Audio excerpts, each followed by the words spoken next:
Muy buen sábado, apreciados hermanos. El Señor les bendiga muchísimo, a ustedes, a su familia, a sus amados. Hoy quisiera invitarlos a reflexionar en la palabra de Dios en torno a algo que puede estar muy en la esencia de nosotros, de lo que somos como cristianos, como discípulos de Cristo.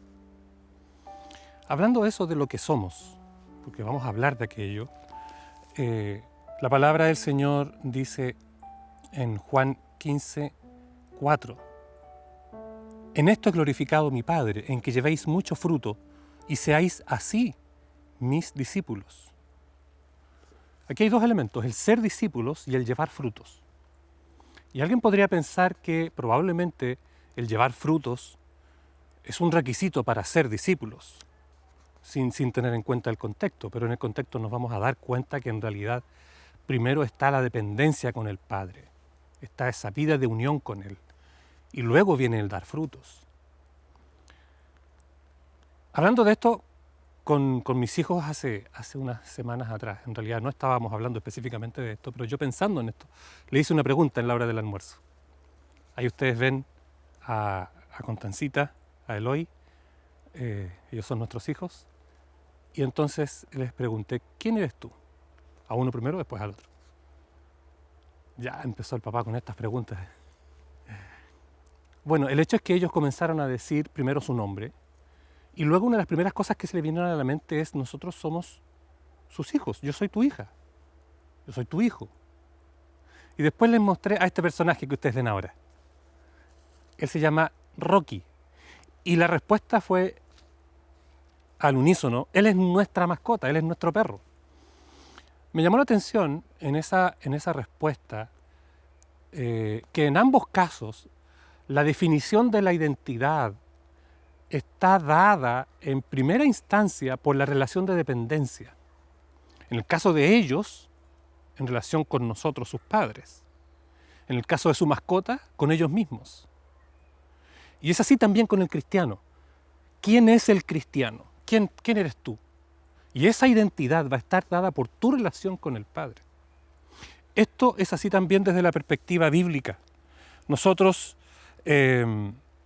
leemos que Jesús dijo: no puede el árbol malo dar buenos frutos.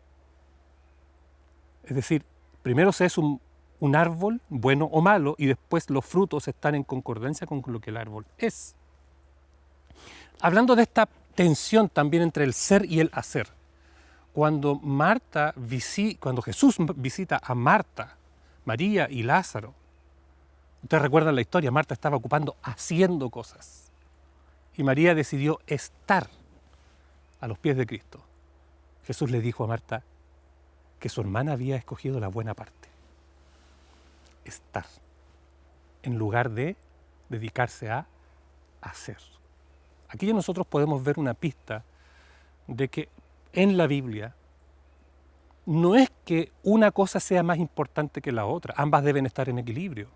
Es importante hacer, pero primero es importante ser. Es fundamental ser, estar, para que lo que se haga tenga sentido y sea un fruto natural de aquello. Nosotros podemos ver un desequilibrio en la sociedad occidental que valora más el hacer que el ser. En nuestra sociedad industrializada se valora más el hacer que el hacer, lo que el empleado produce. Las evaluaciones institucionales, comerciales, se evalúa el producto, lo que el empleado es. Y puede ser que ese desequilibrio, esa valoración más por el producto esté afectando nuestra vida espiritual. Nosotros en la Universidad Adventista estamos en medio de una renovación curricular, enfocada a un currículum orientado a competencias. El currículum por competencias, orientado a competencias, nace de el mundo del mercado, lo que el mercado necesita, que el futuro egresado sepa hacer o pueda ser capaz de hacer, de producir. Entonces la evaluación nace o se da por lo que el futuro egresado es capaz de hacer. Gracias a Dios, nuestra universidad recoge también la importancia del ser, basándonos en una antropología bíblica y en los consejos de Ellen White. Se ha recogido la importancia del tipo de ciudadano que nosotros queremos entregar a la sociedad. Primero, que sea un buen ciudadano, idealmente un hijo de Dios, con valores integrales bíblicos. Pero no es así en la sociedad completa. Y puede ser que esta distorsión de valorar más el hacer esté afectando de algún modo nuestra vida espiritual. Si nosotros enfocamos nuestra vida espiritual o le evaluamos nuestra vida espiritual, tanto colectivamente como iglesia o como individuos, vamos a distorsionar nuestra religiosidad y podemos caer en lo que cayó el antiguo Israel, el pueblo de Dios. Jesús, el Señor, les dijo a ellos: estoy harto de sus sacrificios, me son abominación. Y lo que hacían era algo contrario a lo que debían ser. Ellos hacían cosas religiosamente, pero el ser, su relación con Dios, estaba lejana. Este pueblo de labios me honra, pero su corazón está lejos de mí. Quisiera invitarlos a mirar brevemente ahí en el Nuevo Testamento, cuando el Señor llama a los discípulos y allí el Señor dice algo bien interesante, el relato bíblico. En Marcos capítulo 3, versículo 13, ustedes lo pueden leer, 13 y 14. Después subió al monte y llamó así a los que él quiso, y vinieron a él, y estableció a 12, para que estuvieran con él y para enviarlos a predicar. Estableció a 12 para que estuvieran con él y para enviarlos a predicar. Me llama la atención este ¿para qué? ¿Para qué? En el griego es ina, que indica un propósito. Este micrófono que está acá es para captar el audio. La cámara que está allí es para guardar un registro. Si no cumple ese propósito, no sirve. Es basura. Y la Biblia es clara al decir que lo que no cumple su propósito, en el caso de la vid, por ejemplo, la vid está para que lleve fruto. Y si no lleva fruto, no sirve para nada. La sal está para sazonar. Y si no cumple su propósito, no sirve. Se desecha. Bueno, los discípulos son llamados para. Primero, dice el texto, estar con él. El primer propósito del llamado es estar. Y este verbo que aparece allí en el original es ser o estar, igual como en el inglés. Ser o estar, ser y estar, existir en la presencia de Cristo. Existir en la presencia de Cristo, existir con Cristo. Ellos convivieron juntos. Así que los discípulos son llamados para primero estar con Cristo y luego para enviarlos a predicar. Esta relación íntima con Cristo, de los discípulos con Cristo, produce una comunidad. Esta relación vertical con Dios afecta las relaciones también horizontales y se produce una comunidad de creyentes. Y cuando Jesucristo estuvo en la tierra y antes de ascender al cielo y estuvo reunido con sus discípulos, Él oró por ellos y oró por la unidad, para que todos ellos sean uno en mí. Quisiera leer con ustedes esos textos, para que todos sean uno, como tú, oh Padre, en mí y yo en ti, que también ellos sean uno en nosotros, para que el mundo crea que me enviaste. La gloria que me diste yo les he dado, para que sean uno, como nosotros somos uno, yo en ellos y tú en mí, para que sean perfectos en unidad, para que el mundo conozca que tú me enviaste. Los que has amado a ellos como también a mí me has amado. El texto señala esta unidad interrelacionada de los apóstoles con Jesús, de Jesús con el Padre y ambos en ellos. El discípulo, antes de ir a predicar, debe llegar a tener esta unidad con Cristo, pero también una unidad que se va a reflejar en la comunidad de creyentes. No es posible hacer cosas para Dios y por eso llegar a ser un discípulo. No es posible tampoco vivir en unidad con Cristo, pero en desunión con el resto de los discípulos. ¿Qué define al ser del cristiano? ¿Qué te define a ti como hijo de Dios? Es tu unidad con Cristo. Es tu existencia en Cristo. Es Cristo existiendo en ti, como dice Jesús mismo en su oración. Yo en ellos. Y esa unidad va a provocar también una existencia en unidad con la comunidad de creyentes. Una existencia de amor que va a testificar. En esto conocerán todos que sois mis discípulos, dice Jesús. En que se aman. Pero eso pasa primero por la unidad de cada creyente con Cristo. Un último aspecto, un último ejemplo que podríamos mirar, acá estamos rodeados de árboles, el Salmo número 1, ustedes recuerdan el Salmo número 1, ¿no?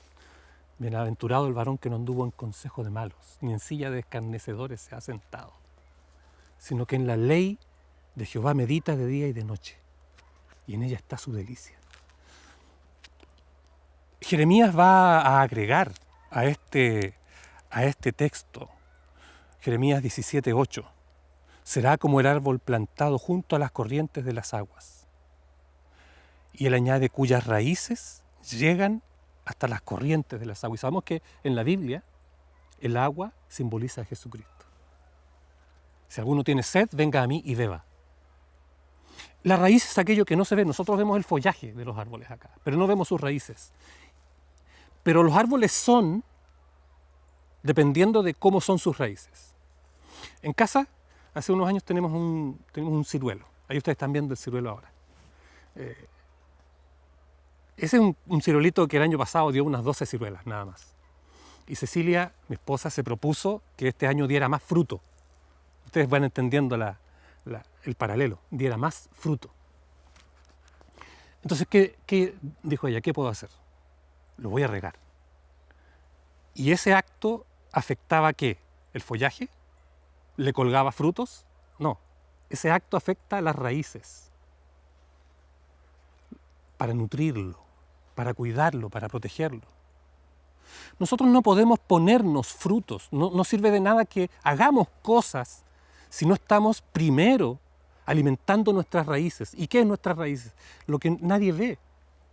Nuestras raíces, lo que ocurre en las raíces no está en la superficie, está debajo de la superficie. Está oculto a los ojos de los demás. ¿Qué es lo que haces tú cuando nadie te ve? ¿Cuáles son las lecturas? ¿Cuáles son los sitios de internet que frecuentas? Esas son tus raíces. Aquella parte de tu vida que nadie ve. ¿Qué es lo que somos? ¿A qué nos unimos? No sirve de nada hacer muchas cosas para el Señor si nuestras raíces no van hacia el agua de vida, sino que van hacia otros sitios. Es vital entonces que nos enfoquemos en ser primero verdaderos hijos de Dios, que nuestra vida esté llena de Jesucristo, que nuestra vida esté gobernada por el Espíritu Santo. La palabra de Dios dice que nosotros somos templo del Espíritu Santo, nuestro cuerpo es templo del Espíritu Santo. Y eso es un cristiano, su cuerpo es un templo del Espíritu Santo, Dios en él, gobernándonos. Permítame terminar con una pequeña ilustración, esta pequeña reflexión. Aquí tengo yo un objeto. Ustedes lo reconocen, ¿verdad? ¿Qué es? Ya los jóvenes de la casa dijeron, ya adivinaron. Porque a lo mejor han encargado algunas cuantas en delivery en circunstancias que hemos estado durante tanto tiempo. Sí, es una caja de pizza. ¿Cuánto cuesta una caja de pizza? La verdad es que yo no sé, porque cuando quise conseguirme una, en realidad me la regalaron. Así baratas son. Y en realidad poca gente toma importancia a la caja de pizza. Cuando alguien carga una caja de pizza, llega el repartidor, ¡oh, pizza, pizza! Y se van directo a la pizza y la caja queda olvidada y después se bota. No tiene valor. Pero ¿qué pasaría? Piensa por un instante, ¿qué pasaría si cuando llega el delivery de la pizza que encargaron para la cena o para el almuerzo, llegara con la pizza sola y el queso cayendo por todos lados y los ingredientes al aire? Y tú vas a recibir tu pizza y dices, ¿pero qué pasó con la caja? Ahí cobró valor la caja. Porque la caja se espera que tenga un producto valioso dentro. Tú y yo somos como una caja de pizza. Nuestra vida cristiana o religiosa o lo que hagamos no tiene ningún valor si no tiene su contenido precioso. Somos templo del Espíritu Santo. Fuimos llamados por Dios para ser y estar y existir en la presencia de Dios, para que Dios gobierne nuestro corazón y esté Él en nosotros. Yo quisiera invitarte para que mires tu propia vida, tu propia existencia religiosa. ¿Qué está ocurriendo? ¿Será que estás viviendo lleno, llena de Dios? ¿O será que tus acciones cristianas son solo externas? Porque eso no es lo que Dios quiere. Probablemente estamos enfatizando más el hacer y hacemos muchas cosas para el Señor, lo que no es malo. Pero probablemente hemos olvidado la buena parte, la primera parte. Hemos sido llamados primero a estar con Dios, a sentarnos a sus pies, para luego predicar con poder el Evangelio, en unidad con Cristo y en unidad con nuestros hermanos. Que el Señor te bendiga poderosamente, que puedas tener un hermoso sábado y puedas aprovechar estas horas para unirte más a Jesús. Te invito a orar. Amoroso Señor, muchas gracias, porque no necesitamos vivir la vida cristiana enfocándonos y esforzándonos por los frutos, sino que podemos ir a ti para vivir en tu presencia y que tú hagas ese trabajo que nadie ve, que está bajo la superficie, que es oculto a los ojos de los hombres.